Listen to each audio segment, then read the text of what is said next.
ಇನ್ನು ಯಾರೆಲ್ಲ ನಮ್ಮ ಚಾನೆಲ್ನ ಸಬ್ಸ್ಕ್ರೈಬ್ ಮಾಡಿಲ್ಲ ಈ ಕೂಡಲೇ ಸಬ್ಸ್ಕ್ರೈಬ್ ಆಗಿ ನಮಗೆ ಬೆಂಬಲಿಸಿ. ಕೋನಸಗರ ಗ್ರಾಮ ಪಂಚಾಯತ್ ಉಪಾಧ್ಯಕ್ಷರ ಆಯ್ಕೆ ಪ್ರಕ್ರಿಯೆ ಬುಧವಾರ ಮಧ್ಯಾಹ್ನ 12:30ಕ್ಕೆ ನಡೆಯಿತು. ಒಟ್ಟು 21 ಸದಸ್ಯರ ಬಲವುಳ್ಳ ಈ ಗ್ರಾಮ ಪಂಚಾಯಿತಿಯಲ್ಲಿ ಓರ್ವ ಮಹಿಳಾ ಸದಸ್ಯೆ ಮೃತಪಟ್ಟಿದ್ದು, ಸದ್ಯ 20 ಗ್ರಾಮ ಪಂಚಾಯಿತಿ ಸದಸ್ಯರ ಬಲವಿದೆ.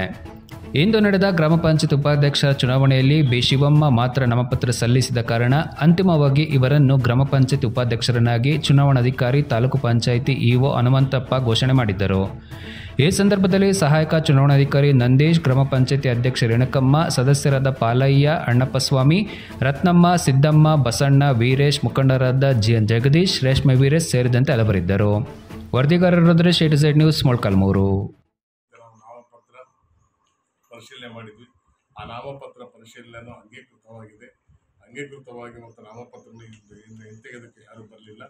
ಆದ್ದರಿಂದ ಶಿವಮ್ಮ ಒಬ್ಬರೇ ನಾಮಪತ್ರ ಆಗಿರುವುದರಿಂದ ಯಾವುದೇ ರೀತಿ ಬೇರೆಯವರು ನಾಮಪತ್ರ ಆಗದೆ ಇರ್ತಕ್ಕಂಥದ್ರಿಂದ ಶಿವಮ್ಮ ಅವರನ್ನು ಕೋನಸಾಗರ ಗ್ರಾಮ ಪಂಚಾಯತಿಗೆ ಉಪಾಧ್ಯಕ್ಷರಾಗಿ ನಾನು ಅವಿರೋಧವಾಗಿ ಆಯ್ಕೆ ಮಾಡ್ತಾ ಇದ್ದೀನಿ. ಎಲ್ಲ ಬಂದು ಸಹಕಾರ ನೀಡಿದ್ದೀನಿ.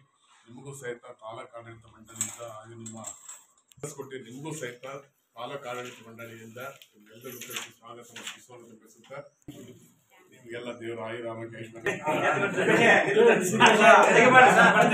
ನೂತನವಾಗಿ ಆಯ್ಕೆಯಾಗಿರ್ತಕ್ಕಂಥ ಅವಿರೋಧವಾಗಿ ಆಯ್ಕೆಯಾಗಿರ್ತಕ್ಕಂಥ ಡಿ ಶಿವಮ್ಮ ಅವರಿಗೂ ಮತ್ತು ಮೊನ್ನೆ ತಾನೇ ಆಯ್ಕೆಯಾಗಿರ್ತಕ್ಕಂಥ ಗ್ರಾಮ ಪಂಚಾಯತ್ ಅಧ್ಯಕ್ಷ ರೇಣುಕಮ್ಮನವ್ರಿಗೂ ನಮ್ಮ ಗ್ರಾಮ ಪಂಚಾಯತ್ ಅವಿರೋಧವಾಗಿ ಆಯ್ಕೆಯಾಗಿರ್ತಾರೆ. ಹಾಗಾಗಿ ನಮ್ಮ ಒಂದು ಗ್ರಾಮ ಪಂಚಾಯತಿ ಸ್ವಚ್ಛತೆ ಬಗ್ಗೆ, ನೀರಿನ ಬಗ್ಗೆ, ವಿದ್ಯುತ್ ಬಗ್ಗೆ ಆದ್ಯತೆ ಕೊಟ್ಟು ಕೆಲಸ ಕಾರ್ಯಗಳನ್ನು ಎಲ್ಲ ಒಗ್ಗೂಡಿಕೆಯಿಂದ ನೆರವೇರಿಸಿಕೊಡ್ಬೇಕಂತೇಳಿ ತಮ್ಮಲ್ಲಿ ಮನವಿ.